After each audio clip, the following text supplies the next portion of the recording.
안녕하세요. 하트앤서울 복음방송 주안의 하나 4부 시작합니다. 주안의 하나 4부는 책 읽는 그리스도인과 은혜의 설교, 성경의 인물들과 사건을 만나는 바이블 드라마가 준비되어 있습니다. 먼저 책 읽는 그리스도인으로 이어집니다.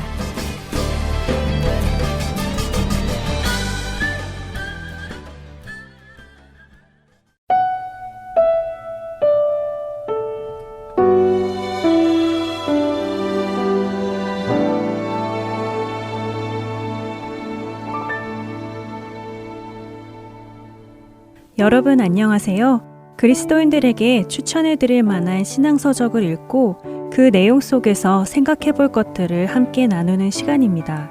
책 읽는 그리스도인 진행의 김명아입니다. 폴 워셔 목사님이 쓰신 회심이라는 책을 중심으로 나누고 있습니다. 지난주 우리는 하나님께서 말씀하시는 회개에 대해서 나누었습니다. 하나님의 기준에서의 회개는 회개 기도로 끝나는 것이 아니라 그 기도를 통해 나의 생각의 변화, 곧 삶의 변화로까지 이어져야 함을 나누었습니다. 이렇게 생각과 삶의 변화로 이어지는 것이 회개입니다. 회개라는 말의 한자는 뉘우치고 고치는 것을 의미합니다. 구약 성경에서 회개하다로 번역된 히브리어는 돌아오다, 돌이키다 라는 뜻을 의미합니다. 참된 회심의 뚜렷한 징후 가운데 하나는 정직하고 진지한 태도로 죄를 버리고 돌이키는 것이라고 폴 워셔 목사님은 말씀하십니다. 여러분은 눈물을 잘 흘리시는 편인가요? 슬픈 영화나 드라마를 보거나 슬픈 음악을 들을 때, 다른 사람의 서글픈 사연을 들을 때 그 감정에 공감되어 눈물을 흘리는 사람이 있습니다. 하지만 웬만한 일을 겪어도 울지 않는 사람도 있지요. 교회에서 예배 때마다 우시는 분도 계시고 눈물을 흘리지 않는 사람들도 계십니다. 그런데 눈물을 흘린다는 것 자체가 회개를 의미할까요? 사실 이 부분은 참으로 민감한 부분입니다. 우리가 한 사람의 감정 변화를 함부로 판단할 수는 없기 때문이죠. 그럼에도 불구하고 우리는 이 부분에 대해서 짚고 넘어가지 않을 수가 없습니다. 왜냐하면 많은 성도들이 눈물을 흘리고 나서는 그날 은혜를 받았다고 생각하기도 하고 무언가 더 거룩한 성도가 된 것 같기도 한 것으로 생각하는 경우가 있기 때문이죠. 그저 단순한 감정의 격함일 뿐인데 말입니다. 아무리 예배 시간에 말씀을 들으며 눈물을 흘리고 찬양을 부르며 눈물을 흘린다 하더라도 그 사람이 그 순간이 지난 후에 삶의 변화로 나아가지 않는다면 그 눈물들은 아무런 의미가 없는 것입니다. 폴 워셔 목사님도 이 부분에 대해 말씀하시죠. 폴 워셔 목사님은 때로 우리가 눈물을 많이 흘리며 겉으로 진지하게 죄를 고백하는 것처럼 보여져서 저 사람은 진정한 회개를 했구나 하며 기뻐하기도 하지만 그렇게 보인다 하더라도 쉽게 단정짓지 말아야 한다고 말씀하시지요. 눈물을 흘린 그 사람의 삶에서 하나님께서 반대하고 미워하시는 죄에서부터 돌이키는 것이 반드시 뒤따라야 한다고 말씀하십니다. 여러분은 돌이킨다 라는 말을 어떻게 이해하고 계신가요? 돌이킨다는 것은 정말 말 그대로 길을 가다가 이 길이 아닌데 하면서 가던 길을 돌이켜 올바른 방향으로 바꾸어 가는 것을 의미합니다.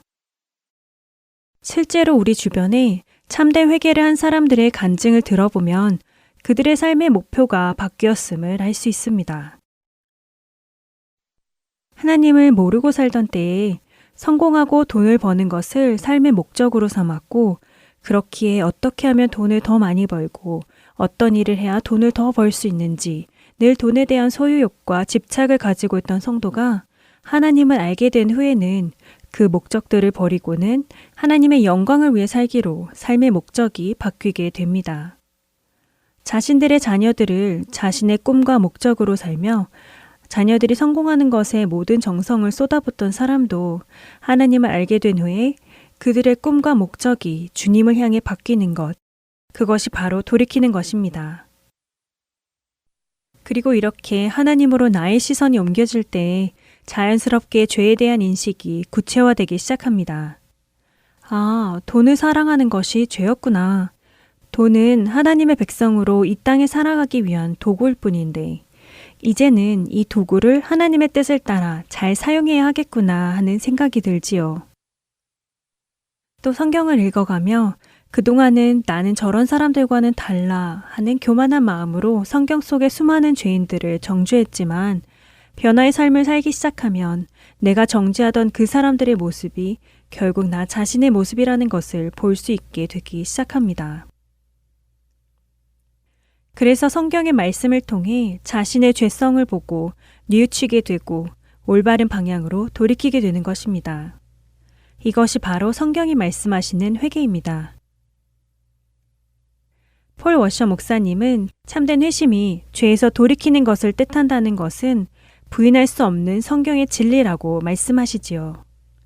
그러나 이 진리는 많은 그리스도인들, 심지어 가장 경건한 그리스도인들에게까지도 종종 혼란과 두려움을 일으킨다고 말씀하시는데요. 이 말씀이 무슨 뜻일까요? 참된 회심이 죄에서 돌이킨다는 이 진리가 성도들에게 혼란과 두려움을 주기도 한다는 말씀 말입니다. 사실 우리 모두는 회심을 하고도 같은 죄를 또다시 짓는 경험을 합니다. 그럴 때 스스로 이렇게 생각하는 경우들이 있죠. 참된 회심이 죄에서 돌이키는 것인데 나는 또 다시 같은 죄를 지었구나. 육신의 정욕과 안목의 정욕을 이기지 못하고 이생의 자랑도 하고 말씀을 보고 찔림을 받아 회개했지만 또다시 자랑을 해버렸구나. 나는 회개한 사람이 아닌가? 참된 구원을 받은 성도가 아닌가? 하는 생각 말입니다. 나 자신을 돌아보며 회개했는데도 또 그러네 하면서 낙심되고 반복되는 죄로 인해 속이 상해서 포기하고 싶어지고 내가 정말 구원받은 사람인지 의심이 되고 두려움이 찾아오고 구원에 대한 혼란이 찾아오지요. 폴 워셔 목사님은 바로 그 점을 말씀하시는 것입니다. 여러분도 이런 경험 해보지 않으셨나요? 그렇게 반복되는 죄로 인해 여러분의 구원에 대해 혼란이 생기고 두려움이 생길 때에 여러분은 어떻게 하십니까? 감사하게도 폴 워셔 목사님은 그런 고민을 하는 우리에게 이렇게 말씀해 주십니다. 가장 성숙한 그리스도인도 때론 이미 떠나버린 죄에 다시 덜미를 잡힐 때가 있다고 하시죠. 죄에서 맞서 싸우며 거룩함을 추구하고 우리 몸을 쳐서 복종시키고 신중한 태도로 지혜롭게 처신한다고 해도 그렇게 죄의 덜미가 다시 잡히는 이유는 우리가 아직 온전하지 못하기 때문이라고 하십니다. 그래서 우리에게는 여전히 회개와 은혜가 필요하다고 강조하시죠. 폴 목사님은 이렇게 죄와 싸우며 때로 죄를 짓고 뉘우치는 일이 잦더라도 결코 낙심해서는 안 된다고 하십니다. 왜냐하면 거짓 회심을 한 사람 안에는 이런 싸움이 없기 때문이고 이런 싸움이 있다는 것은 내가 회심을 한 사람이라는 증거이기 때문이라고 하시죠. 하나님은 완전한 사람이 아니라 그분의 말씀을 듣고 두려워하며 상하고 애통하는 심령을 지닌 사람에게 자신을 나타내겠다고 약속하셨음을 기억하라고 용기를 주십니다. 그리스도인의 삶은 끊임없는 성화의 과정입니다. 우리가 예수님을 믿는 그 순간에 하나님께로부터 의롭다 하심을 받지만 그 의롭다 하심에 어울리는 삶으로 빚어짐을 받으며 가는 것이 우리 삶의 여정입니다. 우리가 예수님을 믿는 그 순간에 하나님께로부터 의롭다 하심을 받지만 그 의롭다 하심에 어울리는 삶으로 빚어짐을 받으며 가는 것이 우리 삶의 여정입니다. 이 사실을 기억하며 우리는 날마다 우리를 도우시고 인도하시고 깨끗하게 하시는 예수 그리스도께 나아가야 하는 것이고 우리 안에 내주하시는 성령님과 동행해야 하는 것이지요. 참된 그리스도인은 점진적인 성화를 경험하면서 종종 죄를 물리치고 승리합니다. 참된 회심을 시작한 사람은 그 일을 계속 유지해 나갑니다. 그 결과 그들의 삶에서 회심의 경험이 더욱 깊어지고 더욱 큰 현실로 자리 잡습니다. 그러나 참된 그리스도인은 여전히 죄에서 온전히 자유롭지 못합니다. 그렇기에 그는 여전히 하나님이 허락하시는 회개의 은혜가 필요합니다. 오늘도 그 은혜 안에서 회개의 삶을 살아가시는 우리 모두가 되기를 바랍니다. 책 읽는 그리스도인 마칩니다. 안녕히 계세요.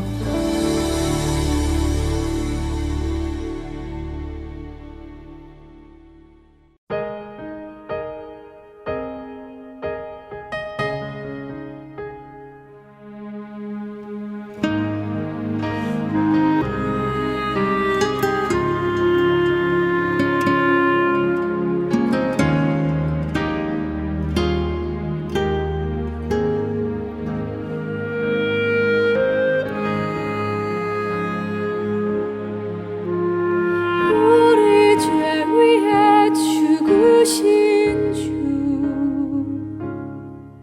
십자가 그 사랑 감사하네. 날마다 주의 형상대로 변화되리라. 십자가 우릴 새롭게 하리. 놀라운 사랑 찬양하리라. 우리를 위해 생명 주셨네. 놀라운 사랑 찬양하리라. 십자가의 그 능력.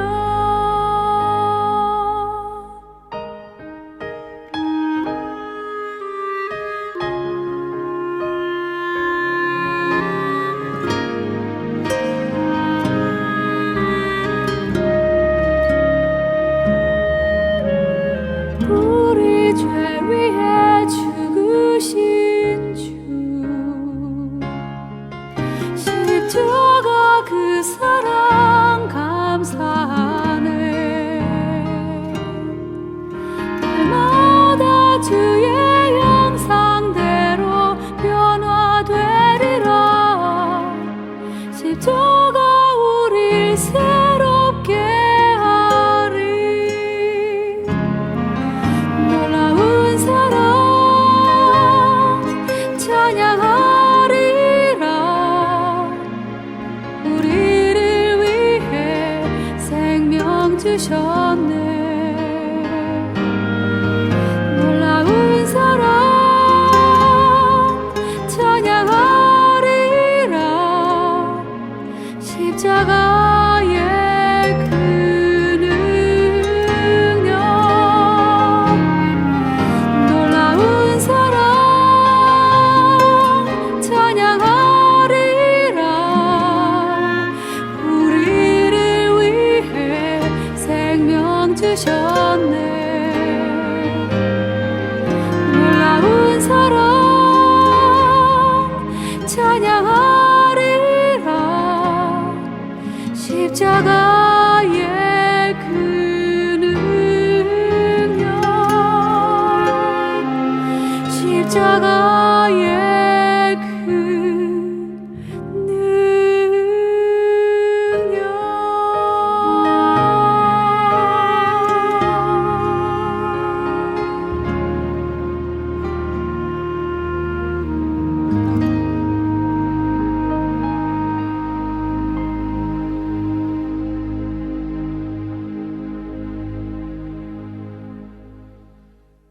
은혜의 설교로 이어집니다.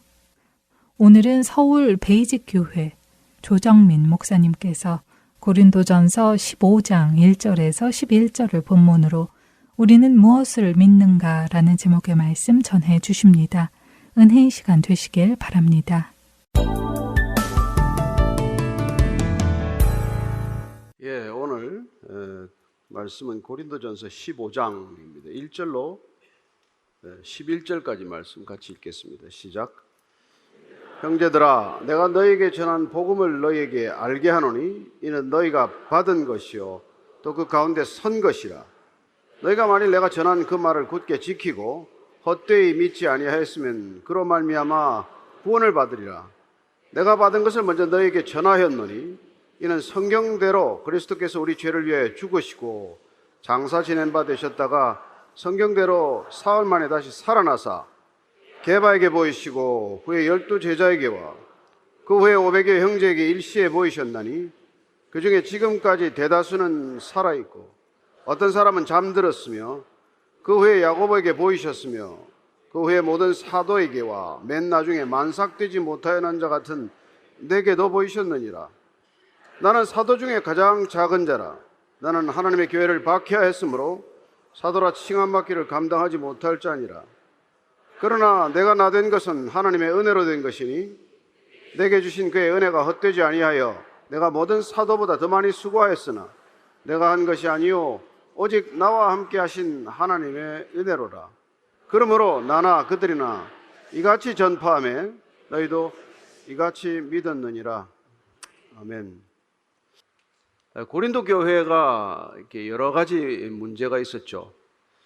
사도 바울은 그 문제의 뿌리를 다시 한번 정리하고 이제 이 고린도전서라고 하는 편지를 마무리 지을 계획을 갖고 있습니다. 왜 교회 문제가 생기나?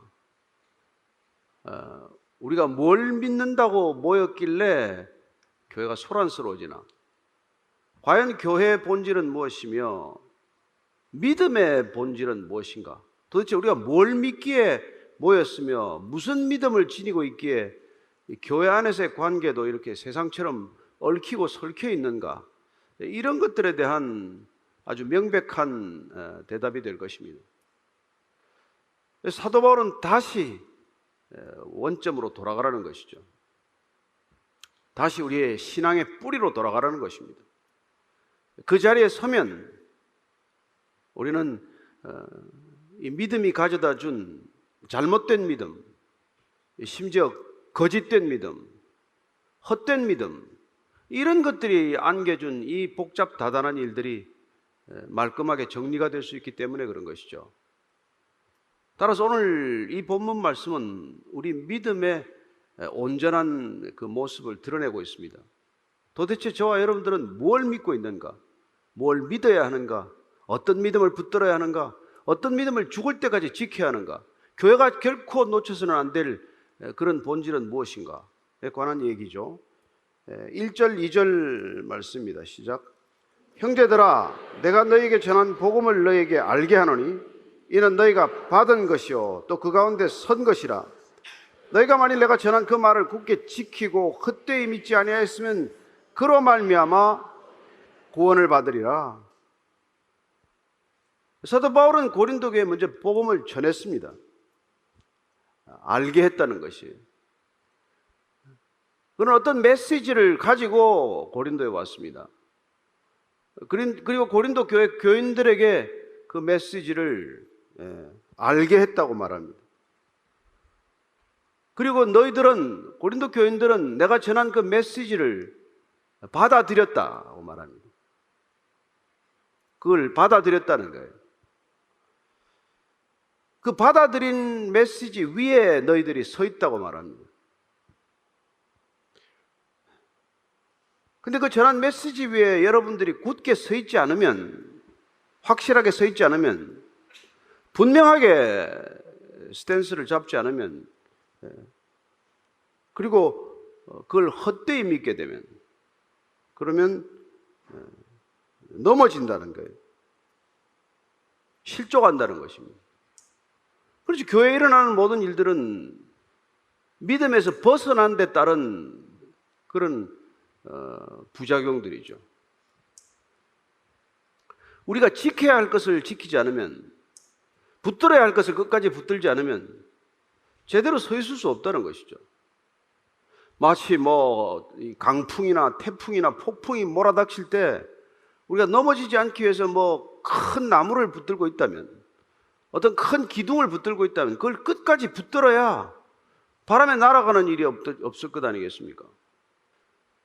따라서 우리가 일껏 어떤 메시지를 지켜야 되는데 그 메시지를 지키지 않으면 우리는 헛된 믿음이라고 말합니다.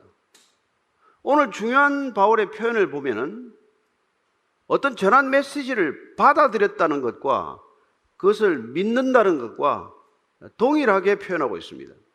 믿음이란 무엇입니까? 우리에게 어떤 전해진 메시지를 받아들인다는 거예요. 수용한다는 것입니다. 그렇게 그 메시지를 받아들이는 것이 곧 믿음이라고 말합니다. 여러분들이 어떤 행위가 믿음을 드러내겠죠, 궁극적으로는. 그러나 그 이전에 우리가 믿음이라고 하는 것은 우리에게 전해지는 어떤 메시지를, 어떤 소식을, 어떤 그것을 우리가 받아들이는 데서 비롯된다는 것입니다.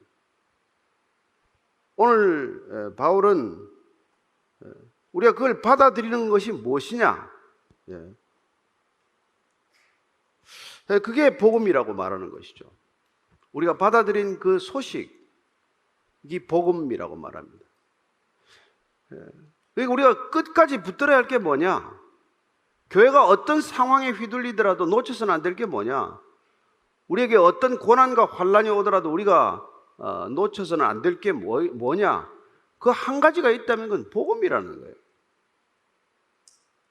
복음은 그리스도께서 우리를 죄에서부터 구해내셨다는, 구해주셨다는 구원 사건에 대한 소식이에요. 그분이 우리를 구하셨다. 그분이 우리를 구원해내셨다. 하나님 단순한 복음, 이 복음을 놓치게 되면 우리는 믿음에 서 있을 수가 없게 된다는 것이죠. 뭐 그런 단순한 걸 믿고 사냐? 뭐 이런 얘기를 듣고 우리가 마음이 흔들리는 까닭은 뭡니까? 이걸 굳게 붙들지 못해서 그런 거란 말이에요. 야, 신앙이라는 게 그 단순한 일로 그게 다 어떻게 이루어지냐? 뭔가 더 있어야 합당하지 않냐? 어떤 능력이 더 더해져야 되는 거 아니냐? 그런 것들에 우리가 자꾸 휘둘리게 되고 자꾸 귀를 기울임으로써 복음이 흐려지거나 복음이 희석되거나 복음이 반신반의를 초래하게 되면 우리의 믿음은 여기 보니까 헛된 것이 되고 만다고 말합니다. 우리는 어떤 강한 믿음을 구별하는 기준을, 어떤 능력이 나타나야 된다, 어떤 행위가 뚜렷해야 한다, 뭔가 남보다 남다른 어떤 그런 의지를 보여야 된다, 이런 것에서 우리가 강한 믿음을 찾기 쉬운데, 오늘 사도 바울이 논지를 풀어가는 그 첫 출발점에서 우리가 믿음, 정확한 믿음을 보면 그 믿음은 우리에게 전해진 메시지를 받아들이는 것, 순전하게 받아들이는 것, 의심하지 않고 거부하지 않고 그 믿음으로 그걸 받아들이는 걸 말한다. 이걸 알 수 있습니다. 따라서 그렇게 받아들이는 게 곧 믿음이라는 거예요. 당신 믿음이 있습니까? 하면은 그런 메시지를 받아들였습니까? 라고 묻는 것과 마찬가지예요. 그럼 그 믿음을 당신은 받아들였습니까? 네, 제가 그 메시지를 받아들였습니다. 할 때 받아들였다라는 말은 곧 내가 그것을 믿는다는 것과 지금 바울은 동의어로 쓰고 있다는 것을 알 수 있습니다. 믿음에 대한 정확한 정의를 이해하시겠습니까? 여러분들이 어떤 들은 메시지를 받아들이는 거란 말이에요. 그렇다면 그가 전한 복음은 뭡니까? 내가 제일 전했던 그 복음을 다시 전하는 이유는 고린도 교회가 그 믿음을 지금 잃어가고 있기 때문에, 그 믿음이 흐릿하기 때문에 다시 붙들어야 할 그 복음을 선명하게 전하고자 하는 이유는 교회가 그래야 다시 한번 안정되기 때문에, 교회가 그래야 다시 본질 위에 서 있기 때문에, 교회가 그래야 비로소 교회의 제대로 된 모습을 지킬 수 있기 때문에 이 얘기를 하고 있는 거란 말이죠. 그래서 그는 다시 복음의 본질을 우리에게 이렇게 말씀해 주고 있는 것입니다. 그 붙들어야 할 복음만 붙들면, 믿음으로 붙들면 교회는 든든히 설 터인데, 그러면 그렇게 굳게 붙들어야 할 복음의 핵심은 뭐냐? 복음의 본질은 무엇이냐? 무엇이 복음의 핵심인가? 그게 지금 3, 4절에 관한 말씀이에요. 시작. 내가 받은 것을 먼저 너에게 전하였느니 성경대로 그리스도께서 우리 죄를 위하여 죽으시고 장사 지낸 바 되셨다가 성경대로 사흘 만에 다시 살아나사, 먼저 그는 내가 받은 것을 전했다고 말합니다. 그 자기가 받은 것을 먼저 너에게 전했는데 그 전한 내용이 뭐냐? 이 성경대로 그리스도께서 죽으시고 장사되셨다가 성경대로 다시 살아나셨다는 것, 이게 복음의 전부예요. 그리스도께서 성경대로 죽으셨다는 것입니다. 그리고 분명하게 장사되셨다는 것입니다. 그리고 성경대로 다시 살아났다는 거예요. 그렇습니다. 그리스도의 죽음과 부활, 이 복음의 양대 축과도 같은 이 사실, 이걸 믿는 단순한 믿음, 그러나 온전한 믿음, 이 믿음이 흔들리면 안 된다는 거예요. 그리스도의 죽음과 부활이라고 하는 이 명백한 사실, 이 사실을 우리가 전해 듣는다는 것입니다. 우리 보았습니까? 그분이 십자가에 달려서 죽어가는 걸 보셨습니까? 그분이 부활하신 모습을 보셨습니까? 우리는 보지 못했어요. 그래서 그리스도께서 그런 죽음과 부활이라고 하는 사건을 그러면 바울인들 직접 봤습니까? 그도 직접 보지 않았습니다. 그는 첫 번째 제자가 아닙니다. 따라서 그도 전해받은 거예요. 그런 갈라디아서에서는 이 복음을, 이 복음의 진리를 그리스도의 계시로 직접 받았다라고 말합니다. 그런데 고린도전서는 그는 전해받은 것을 전했다고 말합니다. 그러면은 계시로 받은 복음과 전승받은, 전해받은 복음은 다른 복음입니까? 다를 리가 없지요. 같은 복음이죠. 계시로 받은 복음이나 전승으로 받은 복음, 그 복음은 동일한 복음입니다. 복음의 내용이 다를 수는 없죠. 그러나 복음은 두 가지 경로로, 두 가지 믿음으로 전해질 수 있다는 것을 알 수 있습니다. 그런 분명히 지금 전적으로 그리스도의 계시로 복음을 받았다라고 갈라디아서는 말하고 있지만 이 말하고 틀린 말은 아니에요. 왜냐하면 여기서 복음을 받았다고 할 때 그 복음은 그리스도가 진리라고 하는, 그리스도가 메시아라고 하는 그 진리 그 자체인, 그리스도인 그 자체를 본인이 계시로 직접 만남으로, 다메섹 도상에서 직접 그리스도께서 나타나심으로 믿게 되었다고 말합니다. 그는 그리스도의 죽음과 부활이 복음의 진리라는 것을 거부했던 사람입니다. 부인했던 사람이에요. 그걸 믿는 사람들을 박해했던 사람입니다. 그는 교회를 잔멸하기 위하여 사방으로 체포영장을 가지고 쫓아다녔던 사람입니다. 다마스커스까지 가다가 그는 예수님을 친히 만남으로써 그리스도의 계시로 그리스도가 친히 나타나셔서 그는 그리스도가 메시아라는 사실을 온전히 전적으로 받아들이게 되었습니다. 지금까지 거부해왔던 것을 일순간에 바꿔서 그는 복음의 계시를 전적으로 받아들인 것이죠. 그는 계시된 복음을 믿음으로 받아들이게 된 것이죠. 그러나 그게 전복이겠습니까? 그래서 저는 이 고린도전서 우리가 쓰는 이 복음은 전해받은 복음이라는 데 주목할 필요가 있습니다. 이때 전해받았다라고 할 때 이는 조금 뉘앙스가 다른 거예요. 계시로 받은 것과는 조금 다른 겁니다. 이때 받았다고 할 때는 전해서 받는 겁니다. 인계받는 거예요. 인수받고 전수받는 겁니다. 종교적인 용례를 보면은 어떤 비밀적인, 비밀스러운 계시에 의해서 받는 것이 아니라 지식적인 것, 그 내용을 전달받는 것을 말합니다. 그때 이 동사를 쓰는 거예요. 이 헬라 동사를. 따라서 계시로 받았다기보다는 이 고린도전서에 지금 내가 받은 것을 전했다고 할 때 이 받은 것은 누군가로부터 그 내용, 핵심을 전달받아서 전했다라는 뜻을 가지고 있습니다. 그렇다면 갈라디아서에서 말한 예수님으로부터 직접 계시받은 내용과 그 내용은 다른 겁니까?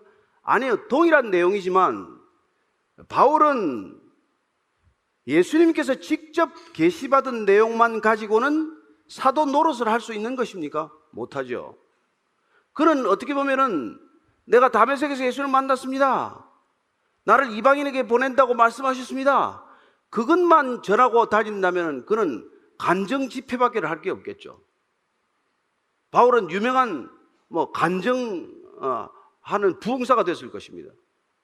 그러나 여러분, 우리가 복음을 전할 때 영적인 체험만을 전할 수는 없는 것입니다. 복음이 무엇인가를 구체적으로 경험한 사도들, 초대 제자들, 그들의 전승을 전해들을 필요가 있다는 것입니다. 바울은 그 전승을 전해 들었고 예루살렘 초대교회에서 초대교회 지도자들로서부터 예수님께서 어떻게 죽으시고 어떻게 장사되셨고 어떻게 다시 살아나셨고 어떻게 승천하셨는지에 대한 체험적이고 경험적인 얘기를 충분히 듣고 그는 그것을 복음으로 다시 받아들였고 그 자신이 받아들인 그 복음을 함께 전했다고 하는 것입니다. 따라서 사도 바울이 전할 수 있는 복음은 뭡니까? 본인이 다메섹에서 만난 영적 체험은 너무나 중요한 것이에요. 그를 율법적인 바리새인에서 한순간에 복음을 전하는 전도자로 바꾸었기 때문에 그 영적 체험은 중요한 것입니다. 그러나 그것만을 가지고 그가 사도적 삶을 살 수는 없는 것이죠. 따라서 그는 그 당시에는 성경이 있는 것도 아니고 그는 초대교회 이 예루살렘 교회에 가서 예수님의 12제자, 예수님의 초대 제자들로부터 예수님의 죽으심과 부활에 관한 충분한 내용들을 전승받아서 함께 전했다고 말하는 것이죠. 이 지금 바울이 어떻게 복음을 전하는지가 한 얘기가 왜 중요합니까? 우리도 또한 마찬가지예요. 바울과 다르지 않습니다. 우리도 직접 그분의 죽음과 부활에 참여하지 않았습니다. 우리는 문이 있음에도 불구하고 쑥 들어오는 예수님을 만난 적도 없고 도마에게 말하던 내 허리와 손에 내가 손을 넣어보라고 말하신 주님을 만난 적도 없습니다. 우리가 오직 복음으로 받아들이게 된 것은 우리의 영적 체험이 없는 것 아닙니다. 어떤 사람은 꿈의 계시도 받고 환상도 받고 음성도 들었고 그런 영적 체험이 중요한 건 사실이지만 그러나 우리가 정작 복음을 전하기 위해서는 제자들로부터 지금은 기록된 말씀으로부터 복음서를 비롯한 성경, 신약 성경들로부터 우리가 충분히 전승을 받지 않고서는 복음을 전할 수 없다는 것입니다. 따라서 저와 여러분들이 복음을 전하는 사명을 받았다면 그 사명은 우리의 영적인 계시, 영적인 체험이 반드시 필요하지만 또한 동시에 사도로부터 전해진 기록된 말씀, 성경 말씀은 더욱 필요하다는 것입니다. 이 두 가지가 없이는 여러분들이 복음을 전할 수 없다는 뜻과 마찬가지예요. 더욱 쉽게 말한다면 성령의 계시와 기록된 성경의 말씀이 없이 우리는 복음을 전할 수 없다는 것과 마찬가지죠. 우리는 분명히 복음으로 인해서 변화된 사람들입니다. 그 변화는 어떤 변화입니까? 무엇이 본질적인 변화를 불러일으킨 것입니까? 그게 요한복음 5장 24절입니다. 같이 읽습니다. 시작. 내가 진실로 너에게 이르노니 내 말을 듣고 또 나 보내신 이를 믿는 자는 영생을 얻었고 심판에 이르지 아니하느니 사망에서 생명으로 옮겼느니라. 우리가 복음을 들었습니다. 예수님 말씀을 들었습니다. 예수님이 하나님께서 보내신 자라는 말씀을 들었고 믿었습니다. 그러면 우리는 사망에서 생명으로 옮겼다는 것입니다. 심판에 이르지 않는다는 것입니다. 이걸 여러분들이 믿으십니까? 이걸 믿는 게 믿음이고 이걸 전해 듣는 것이 우리가 전해 들은 복음이라는 것입니다. 시편 6절 5절인데요. 그러나 구약 전체를 보면 오실 예수님에 대해서 분명한 그림을 아는 사람들은 많지 않았습니다. 어떻게 보면 그 당시 구약적 사람들은 전부 죽으면 수월에 간다고 믿었어요. 수월은 물론 지옥은 아닙니다. 그러나 죽은 자들은 힘도 없고 빛도 없이 마치 그림자처럼 유령처럼 그늘진 곳에서 방황하게 된다는 그런 죽음에 대한 관념을 가지고 있었어요. 특별히 잘 아시다시피 지금 신약시대에 이를 때까지 사두개인들은 전혀 부활이나 영생 같은 것을 믿지 않았습니다. 그 사람들은. 그럼에도 불구하고 우리가 기록된 대로 성경에서는 곳곳에 그 짙은 어두운 그림자를 뚫고 생명에 대한, 영생에 대한, 메시아에 대한 그런 빛의 흔적들을 발견하게 되는 것이죠. 먼저 그와 반대되는 얘기를 한번 읽겠습니다. 시편 6장 5절, 6편 5절입니다. 시작. 사망 중에서는 주를 기억하는 일이 없사오니 수월에서 주께 감사할 자가 누구오리까? 누가 죽고 감사할 사람이 누가 있냐는 것이죠. 이게 일반적인 사실 구약시대의 죽음에 대한 생각이고 사후 세계에 대한 생각이었습니다. 다 수월에 갈 텐데 거기 가서 하나님께 감사할 자가 누가 있냐? 그러나 우리는 욥기를 통해서 알다시피 그런 이 구약시대에도 영원한 생명에 대한 소망을 가진 자들이 있었고 그리고 메시아에 대한 놀라운 그림을 갖고 있던 사람들이 있었다는 것을 알 수 있죠. 그분이 여러분 오셔서 메시아적 행위를 한 것은 결코 다윗 시대를 재건한 게 아니에요. 그 당시 이스라엘 백성들은 오해하지 않았습니까? 다시 오실 메시아는 다윗 시대의 영광을 재현할 분이 오실 것이다 이렇게 믿고 있지 않았습니까? 그러나 어디 이사야서에서 그렇게 예언하고 있습니까? 성경이 예언하고 있는 메시아가 어떻게 그렇게 이 이스라엘의 영광을 재현한다고 말합니까? 메시아가 와서 로마의 압제로부터 이스라엘을 해방시킬 것이다 그런 얘기가 어디 있습니까? 메시아가 와서 우리의 곤핍한 경제를 활성화해서 우리가 좀 더 부를 크게 누릴 것이다 그런 메시아적 행위가 어디에 예언되어 있습니까? 사회적 부조리를 다 파헤치고 모든 사회를 우리가 원하는 대로 유토피아를 이루어 줄 것이다. 그런 메시아적 행위가 어디에 기록되어 있습니까? 여러분들이 불행을 깨뜨리고 다 행복의 나라로 여러분들을 이끌어갈 것이다. 그런 메시아적 행위가 어디에 기록되어 있습니까? 따라서 어떤 일을 위해서 이분이 오셨다는 것, 그걸 아는 것이야말로 복음을 제대로 이해하는 것, 그리스도의 목적을 이해하는 것에 필수 불가결한 이유이죠. 따라서 복음이란 무엇입니까? 믿음이란 무엇입니까? 복음을 왜 믿습니까? 복음이 왜 능력이라고 말합니까? 이 메시아적 행위가 결코 예수님께서 인간이 생각하는 그런 목적을 위해서 오시지 않았다는 것을 분명하게 얘기하고 있는 것이죠. 왜 고린도 교회가 시끄럽게 되었습니까?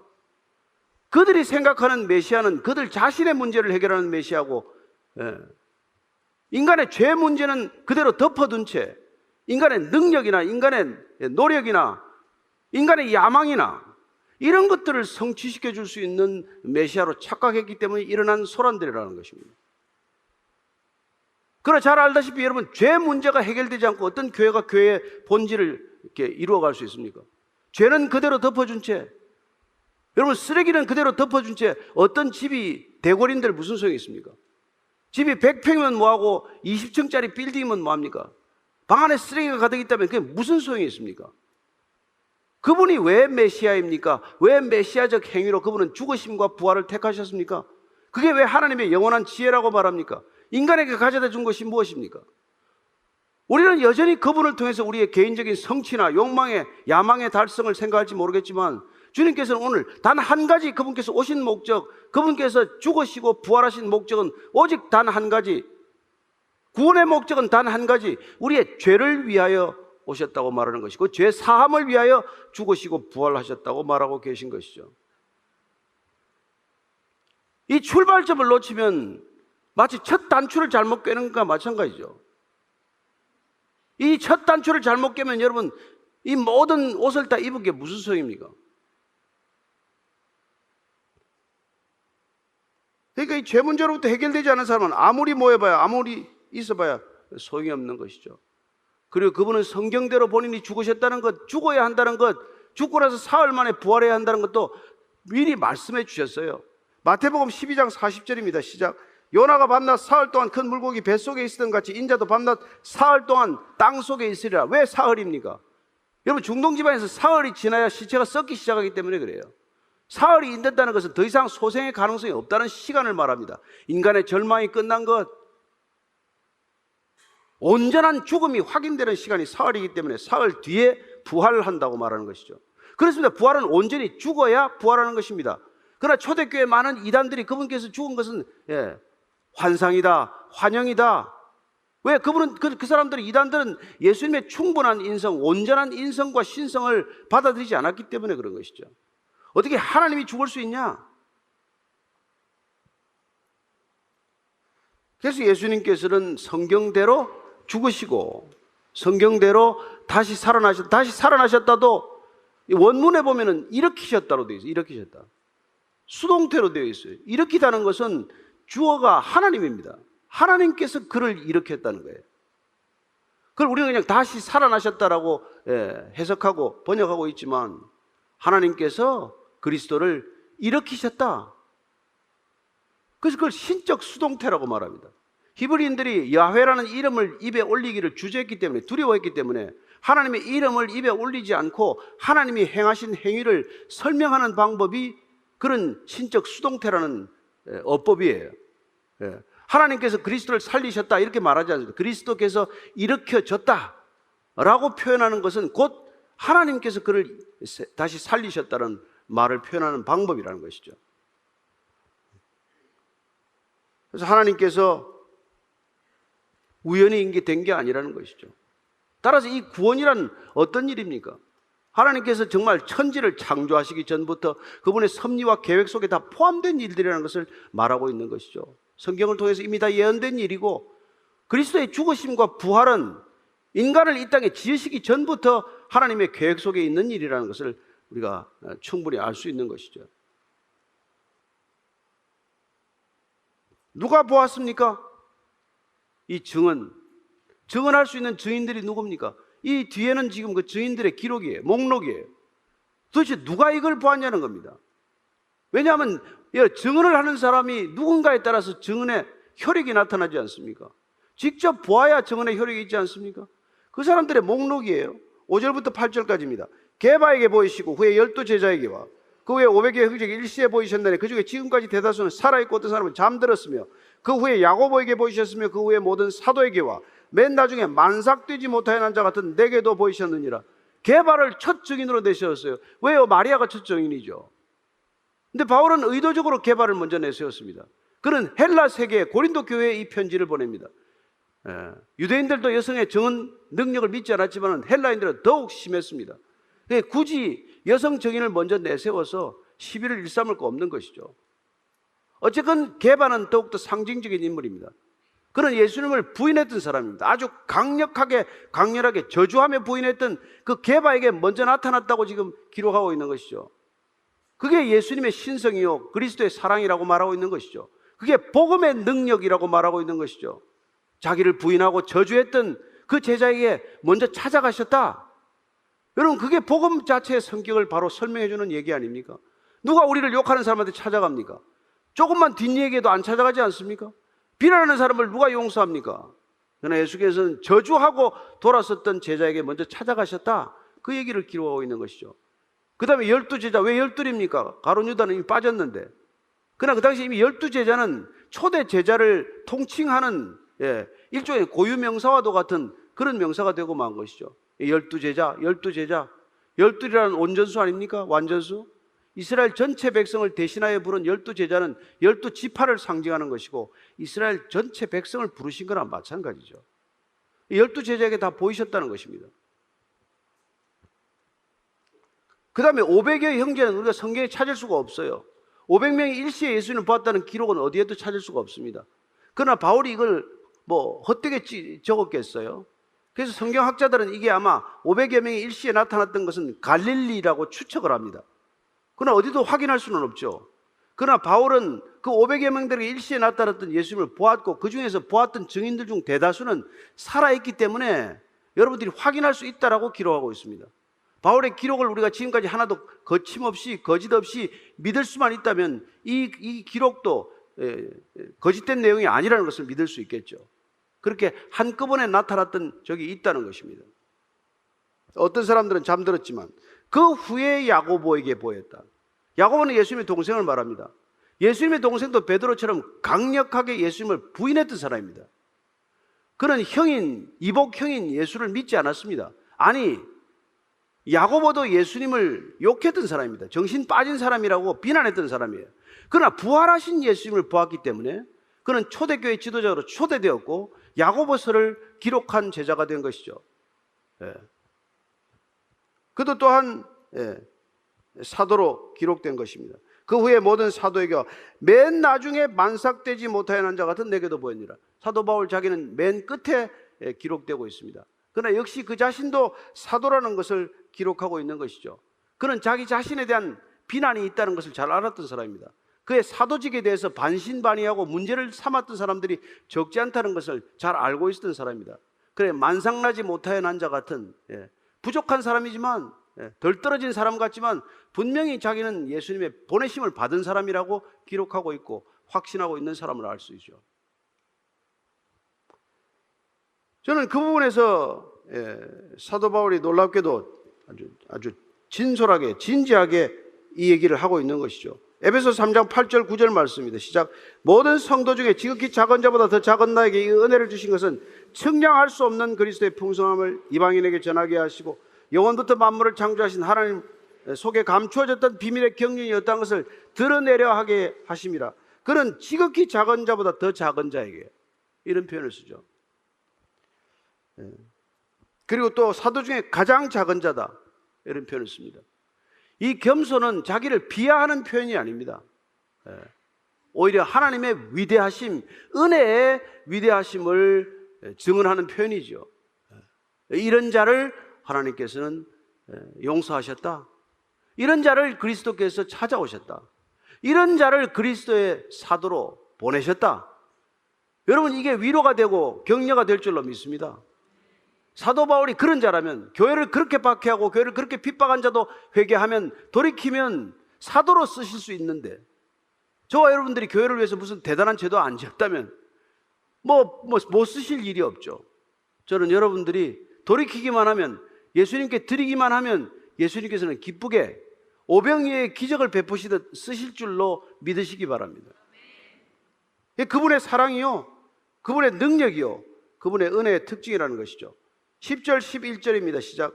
그러나 내가 나된 것은 하나님의 은혜로 된 것이니 내게 주신 그의 은혜가 헛되지 아니하여 내가 모든 사도보다 더 많이 수고하였으나 내가 한 것이 아니요 오직 나와 함께 하신 하나님의 은혜로라. 그러므로 나나 그들이나 이같이 전파하며 너희도 이같이 믿었느니라. 나의 나된 것은 오직 하나님의 은혜다.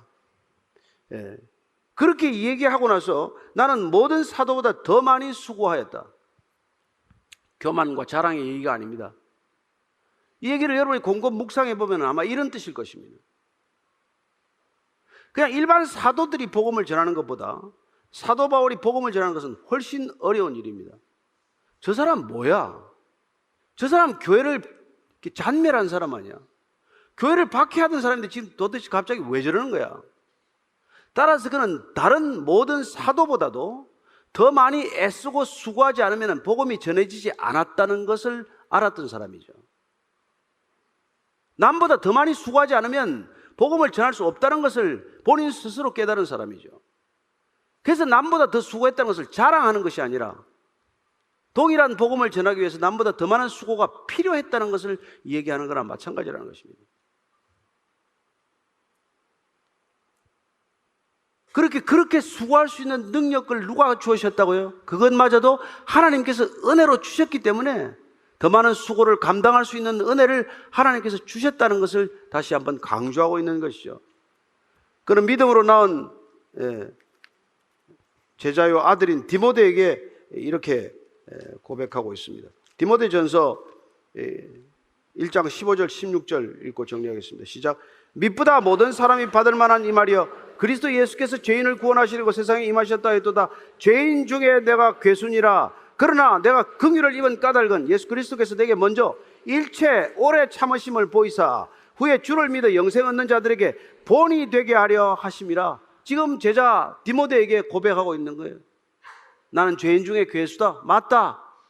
그러나 주님께서 나를 오래오래 참으셨고 나를 부르셔서 이렇게 주님께서 영생 얻는 자들에게 누구도 영생을 얻을 수 있다. 돌이키기만 하면 영생을 얻을 수 있다는 것을 샘플이 되게 하셨다. 본이 되게 하셨다.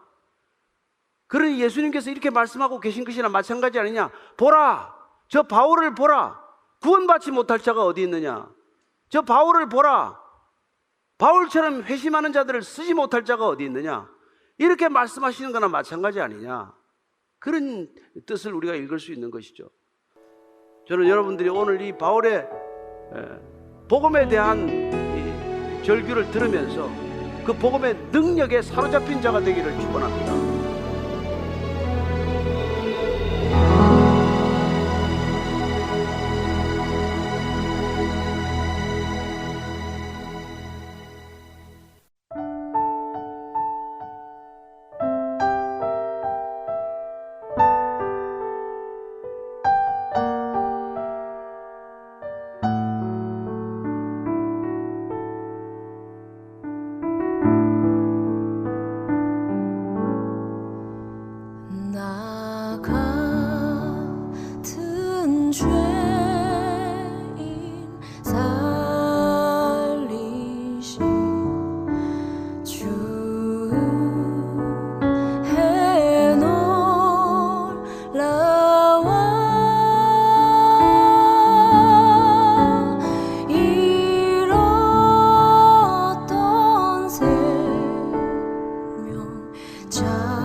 but now I found was blind, but now I see.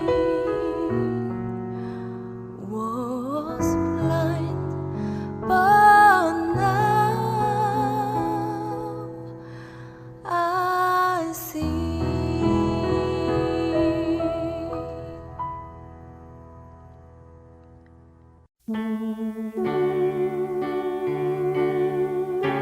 나는 소리요, 빈들에서 외치는 소리요.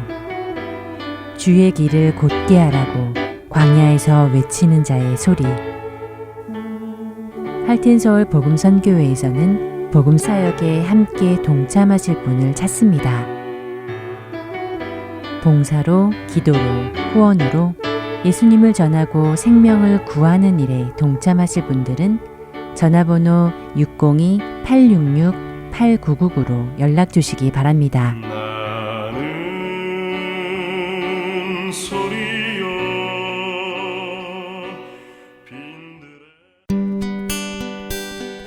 기쁜 소식 사랑으로 땅끝까지 전하는 아랜소.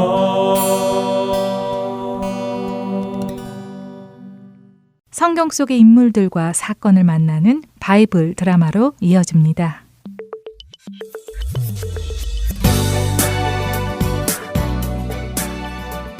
애청자 여러분 안녕하세요. 바이블 드라마 열왕기편 진행의 박윤규입니다.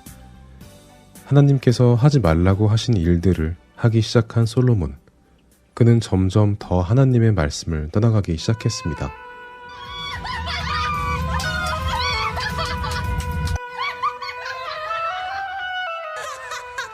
솔로몬은 너무 많은 아내들을 두기 시작했습니다. 아내를 700명이나 두었고 그것도 모자라 첩을 300명이나 두었지요. 하나님께서는 이방 여인들과 결혼하면 그녀들이 이스라엘 남자들을 그녀들의 이방신을 섬기게 할 것이기에 결혼하지 말라고 하셨습니다. 솔로몬 왕이시여, 제가 살던 나라에는 아스다롯이라는 여신이 계십니다. 우리에게 풍요를 약속해 주시는 신이시지요. 저와 함께 아스다롯을 섬기시면 솔로몬 왕의 재산을 더욱 풍요롭게 해주실 것입니다. 오, 그래. 풍요 좋지. 더 많은 재산을 준다는데 섬기지 않을 이유가 뭐가 있나? 그래. 당신과 함께 내가 아스다롯 여신을 섬기리라. 솔로몬 왕이시여, 저희 민족이 섬기는 몰록 신도 계십니다. 그분이 솔로몬 왕의 풍요를 더해 주실 것입니다. 왕이시여, 우리의 그모스 신은 태양의 신이시며 전쟁의 신이십니다. 솔로몬 왕의 영광을 더욱더 빛나게 해주실 것이며 어떤 나라와 싸워도 이기게 해주실 것입니다. 세계 방방곡곡에서 온 솔로몬의 아내들은 각기 자신의 민족이 섬기는 신들을 솔로몬에게 소개하며 함께 섬기자고 제안했지요. 이 모든 신들이 나에게 풍요와 영광과 승리와 평안을 약속해 준다고? 정말 기쁜 일이군. 그 신들을 섬기는 것이 나와 내 아내들을 위한 일이라면 당연히 섬겨야지. 안 그런가? 여봐라. 어서 내 아내들을 위하여 그녀들이 섬기는 신을 위해 산당을 지어주도록 해라.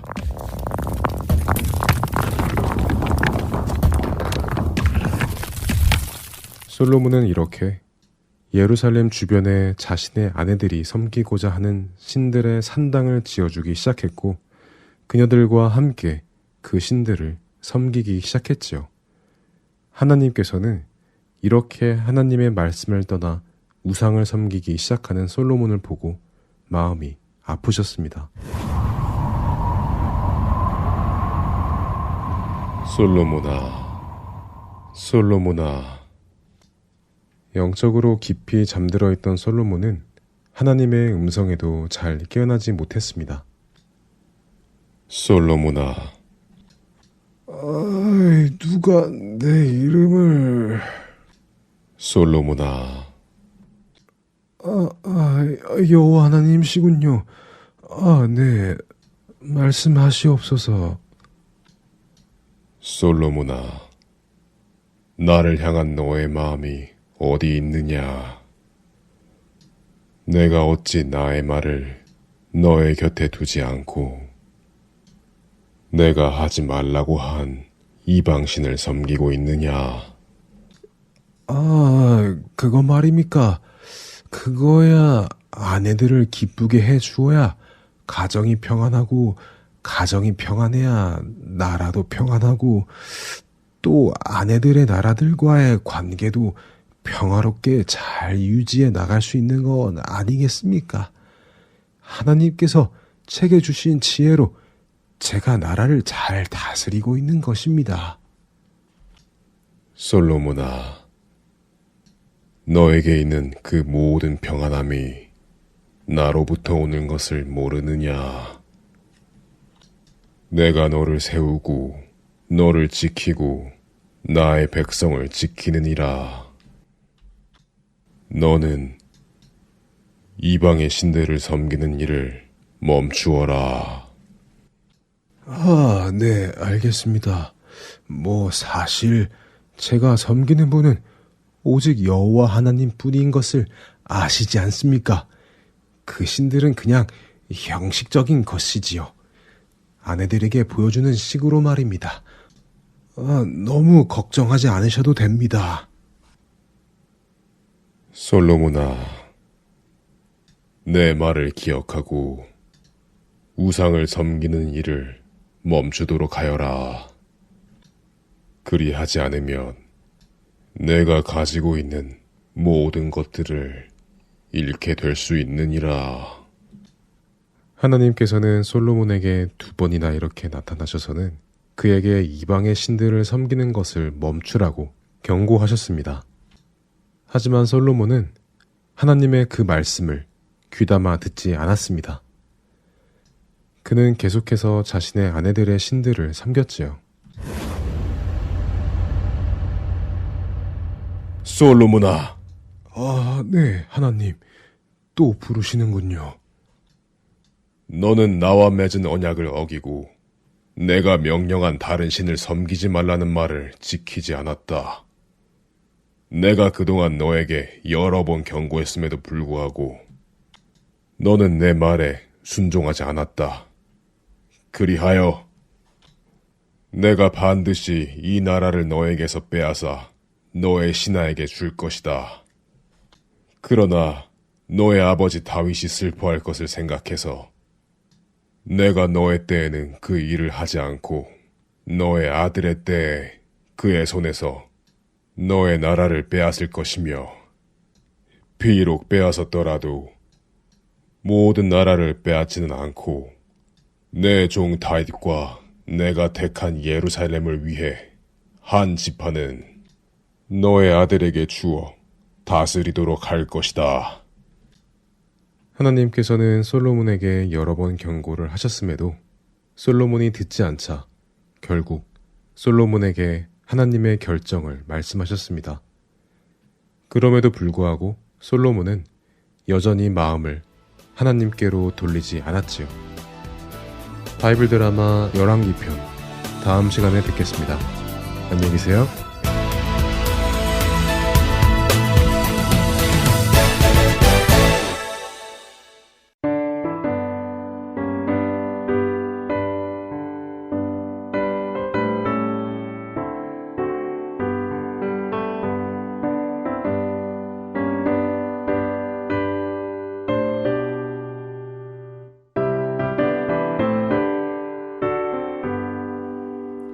어서 돌아오오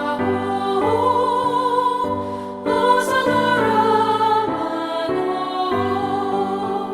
지은 죄가 아무리 무겁고 크기로 주 어찌 못 감당하고 못 받으시리요 우리 주의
주안의 하나 4부 준비된 순서는 여기까지입니다.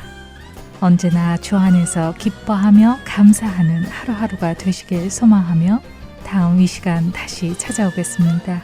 고맙습니다.